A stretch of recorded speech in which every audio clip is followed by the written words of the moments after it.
Have your Agile ceremonies gotten so boring and feel like such a waste of your time?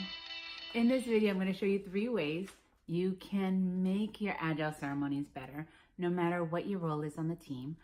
There are ways for you to make this time better. And by the end of this video, you'll learn how to take your Agile ceremonies and make them really useful to you and really useful to your team. The first thing you need to do to make your Agile ceremonies not be so boring and not be such a waste of time is get clear on your outcome.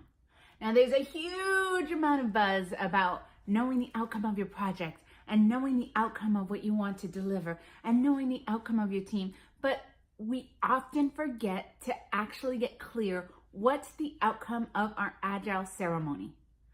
When we are at stand-up, the outcome is not to hear what you did yesterday and how hard it was for you yesterday. The outcome gets to be something fruitful for everybody. It can be what is going to get in the way of our promise. What do we need to adjust? Or what do we need to celebrate because our team loves to celebrate? Make sure that you're very clear about what you want to get done, because that will help you as a team start getting rid of all the stuff you don't want in your stand-up, you don't want in your retro, you don't want in your other ceremonies. The second thing to make your Agile ceremonies amazing is to champion the people around you. Now, I know this is a little counterintuitive because sometimes you're on a team and there's someone who talks a lot. Oh my God. You know the talkers, you know the one. Maybe if you don't know the one, that might be you. But you may have someone who's a talker. You may have someone who doesn't talk. And you may be like, they might get on your nerves. But if you really want to make these ceremonies great, you have to get clear that your team members are doing their best and they're intelligent and they want to do a good job just like you do. So when you're all clear and when you're all in sync on that, you don't tend to bug each other as much, or there's a little bit more of a way for you to handle, that's just the way this person always is. Getting clear that your team members are there to win just like you are,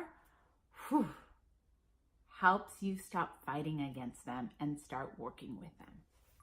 And then the third and final tip to make Agile ceremonies better is to change it up. Sometimes change is as simple as checking in a retrospective and seeing if maybe you need to rotate who's leading the retrospective. Or maybe during your grooming, you want to have guest speakers to come talk to you about what it is that how the functionality is actually working. You just want to talk about how you can change it and keep it fresh. Because remember, in tech or in any industry right now, if you're not growing, if you're not pushing the bounds of what you're doing, you are getting left behind because everybody else is pushing. So work on bringing fresh formats, fresh perspectives, fresh items into your Agile ceremonies. And I have some more tips in my new book, The Invisible Leader, which is coming out later this year. And you can learn how to run meetings, how to be a better facilitative leader. Or you could just keep watching on my channel and I'll dive in deep to different ceremonies and how to make them better. Let me know if these tips work for you. Leave a comment. Let me know if any of them worked for you, how they worked, if they bombed, if you have any other Agile questions. I would love to hear from you. Have a great one and have many, many, many good Agile ceremonies. Take care.